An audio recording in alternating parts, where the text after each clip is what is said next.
Puji Tuhan, selamat pagi. Saya ucapkan kita akan dengarkan renungan firman Tuhan pada saat ini. Sebelumnya kita akan nikmati penyembahan dulu. Tuhan Yesus memberkati. Puji Tuhan. Mari kita masuk dalam hadirat Tuhan. Kita sembah Tuhan. Dia yang sudah memberikan kemenangan bagi kita. Haleluya.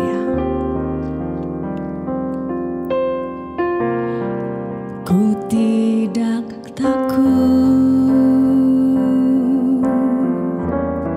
sebab Kau besertaku.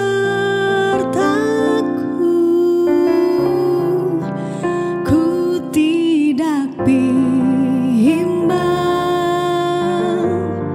sebab Engkau Allahku.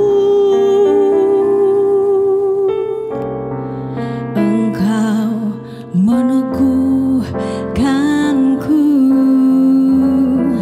bahkan menolongku. Kau batu karangku, Yesus Tuhan. Yesus memegangku dengan tangan kananmu. Yesus memberiku kemenangan. Yesus memegangku dengan tangan kananmu. Kau batu karangku, Yesus Tuhan.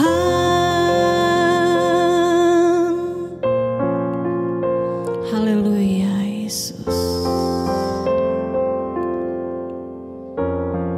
Engkau meneguhkanku, bahkan menolongku. Kau batu karangku,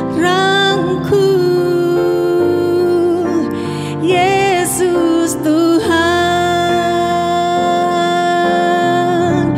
Yesus memegangku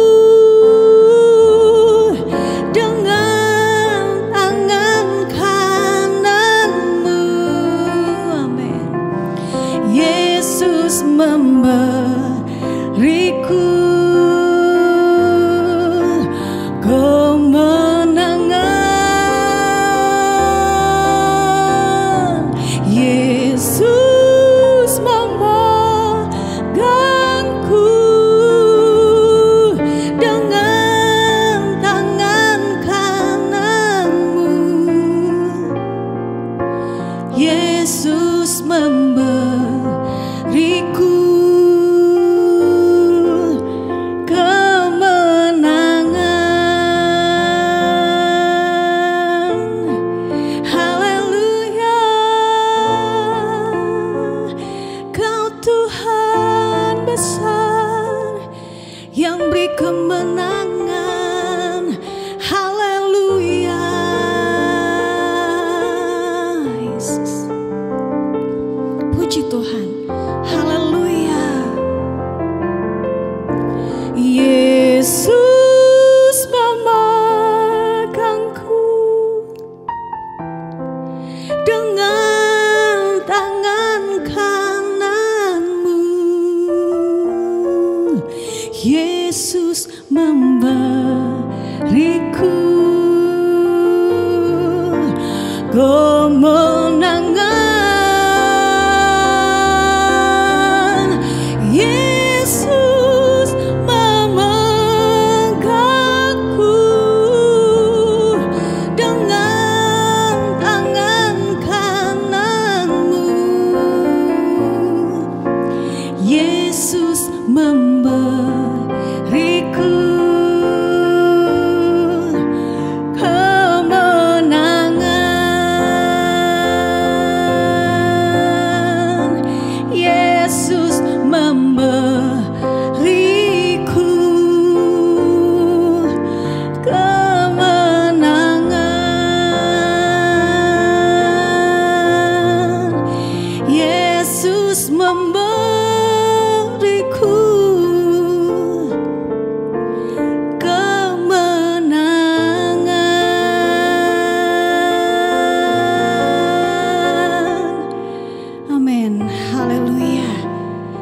Terpujilah nama-Mu Tuhan. Siap kita mendengarkan firman Tuhan dengan hati yang terbuka. Haleluya.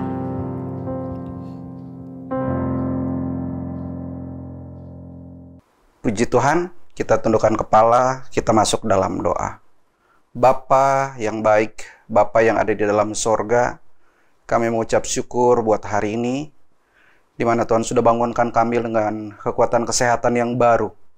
Dan tiba saatnya pagi hari ini, kami mau menikmati kehadiran Tuhan lewat renungan pagi hari ini.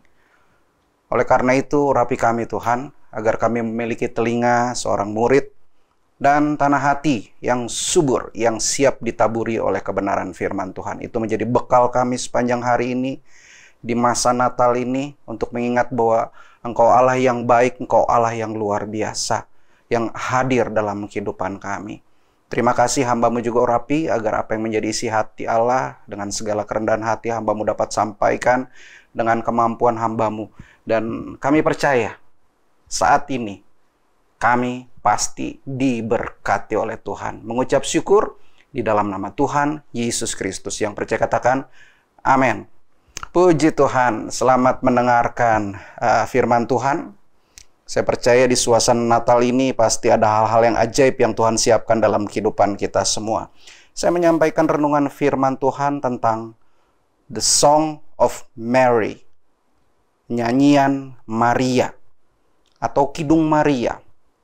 Kita buka Alkitab dulu di dalam Lukas pasal 1 ayat yang ke-54. Tuliskan begini. Ia menolong Israel, hambanya, karena ia mengingat rahmat-Nya. Puji Tuhan. Ayat ini adalah bagian dari Kidung Maria atau Song of Mary, atau nyanyian Maria yang indah. Nyanyian ini mencerminkan kerendahan hati tentang belas kasihan Allah yang begitu besar terhadap diri Maria sendiri. Maria mengetahui bahwa orang-orang segala zaman akan menyebutnya berbahagia karena perbuatan-perbuatan besar yang dilakukan Tuhan terhadap dirinya. Maria sangat yakin bahwa dirinya adalah orang yang lemah dan tidak ada artinya apa-apa, akan ditinggikan oleh kuat kuasa Allah sebagai suatu kesaksian, tidak untuk kebaikan dirinya, melainkan untuk kemuliaan Allah di tempat yang maha tinggi, yang sanggup mengubah siapapun yang mau membuka hatinya. Ini tentang nyanyian dari Maria, Song of Mary itu sendiri. Nah, Natal bicara tentang hadiah yang terbesar yang Tuhan berikan, di mana Sang Firman berinkarnasi, menjelma menjadi manusia, menjadi seorang bayi yang dikandung perawan Maria. Bagi Maria, kalau kita ada, saya laki-laki ya, saya mungkin nggak bisa memahami bagaimana situasi ini terjadi dalam kehidupan seorang perempuan yang bernama Maria ini, seorang perawan.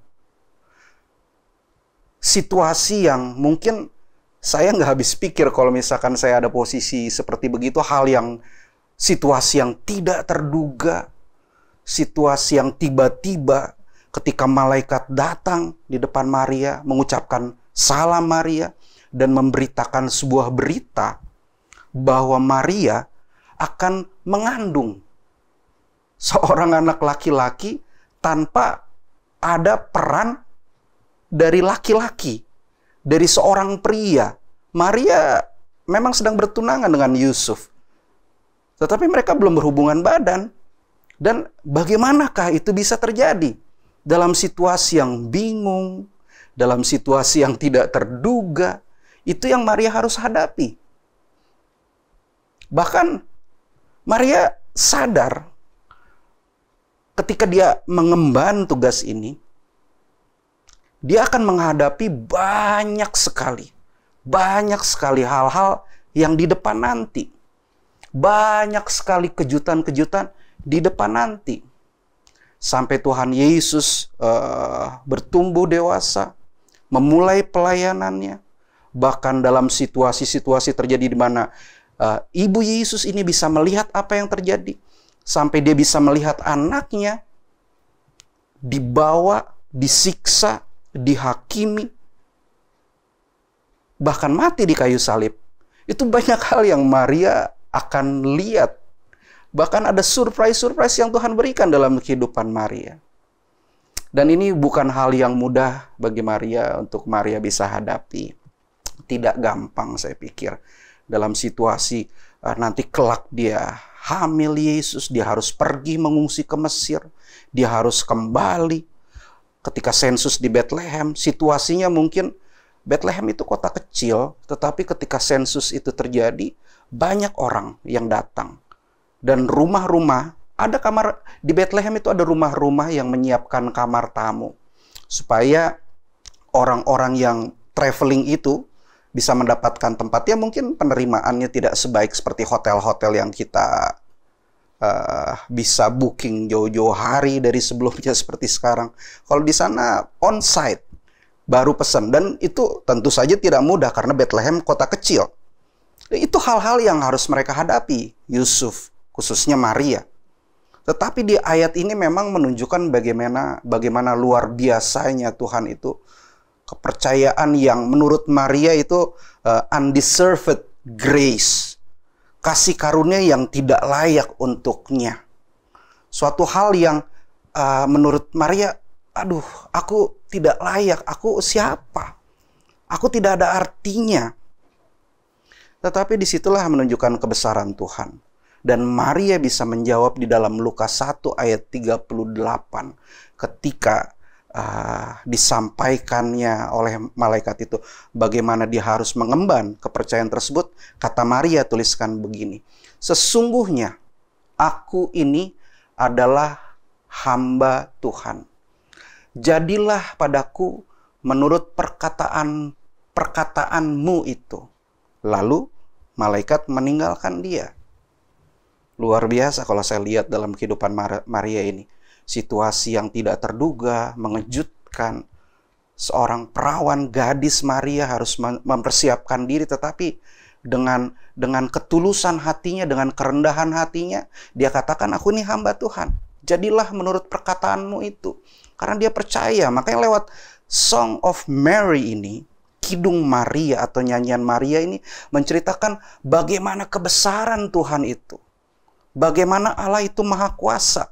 Nyanyian pujian ini, pujian Maria ini disebut Magnificat dalam bahasa Latinnya, yang berarti memuliakan.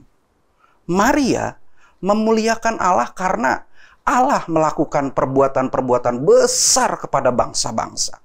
Orang-orang congkak dan berkuasa diturunkan Tuhan. Sedangkan orang-orang yang rendah, yang tidak dianggap, yang diabaikan, ditinggikan. Tuhan memperhatikan orang-orang miskin dan menolong Israel. Nyanyian pujian ini, Kidung Maria ini, Song of Mary ini mengungkapkan bahwa Tuhan itu mengingat, menolong orang-orang yang rendah, orang-orang yang disepelekan, orang-orang yang diremehkan. Nyanyian Maria ini bukan bersifat pribadi, melainkan menjadi pernyataan mengenai keselamatan yang diberikan Allah untuk bangsa-bangsa. Allah memperhatikan dan menolong orang-orang yang lemah. Puji Tuhan. Haleluya. Entah kita akan diperhadapkan dengan situasi yang menyenangkan atau tidak. Gereja Tuhan, Bapak, Ibu, Saudara-saudara yang sedang mendengarkan renungan firman Tuhan. Natal mengingatkan kita bahwa Tuhan punya agenda dalam kehidupan orang-orang percaya. Lewat Kidung Maria ini, lewat nyanyian Maria ini, lewat Song of Mary ini, kita melihat bahwa Tuhan itu berkuasa. Dia sanggup melakukan segala perkara dalam kehidupan kita. Tuhan punya agenda dalam setiap kehidupan kita. So, Anda yang menikmati renungan pada saat ini, jangan khawatir dengan keadaan-keadaan yang terjadi sekarang maupun di depan nanti. Kita punya Allah Immanuel. Dia tidak pernah tinggalkan kita. Dia Allah yang selalu berada dengan kita. Di Natal ini kita mengingat itu semua. Kasih Allah yang begitu besar dalam kehidupan kita. Sehingga dia lahir bagi saudara dan saya. Oleh karena itu, jangan mengeluh. Jangan marah-marah. Jangan kita protes sama Tuhan dengan apapun yang terjadi. Jalani hidup kita. Ikuti agendanya Tuhan. Saya tutup dengan satu ayat ini yang seharusnya kita lakukan. Di dalam 1 Tesalonika 5 ayat 18. Tuliskan begini. Mengucap syukurlah dalam segala hal. Sebab itulah yang dikehendaki Allah dalam Kristus Yesus bagi kamu. Amin firman Tuhan. Kita tundukkan kepala, kita masuk dalam doa. Bapa yang baik, Bapa yang ada di dalam sorga, yang kami sapa di dalam nama Yesus Kristus Tuhan. Kami berterima kasih untuk saat ini. Kami berterima kasih untuk renungan saat ini. Bahwa Engkau selalu ada dalam kehidupan kami. Engkau memperhatikan kehidupan kami. Dalam situasi apapun yang terjadi, yang Tuhan izinkan terjadi dalam kehidupan kami. Engkau selalu ada beserta dengan kami. Biarlah kami selalu serahkan kehidupan kami ke dalam tangan Tuhan. Di penghujung tahun 2022 ini Tuhan. Kami pegang tangan Tuhan. Kami percaya Tuhan akan bawa kami kepada kejutan-kejutan di tahun-tahun yang akan datang.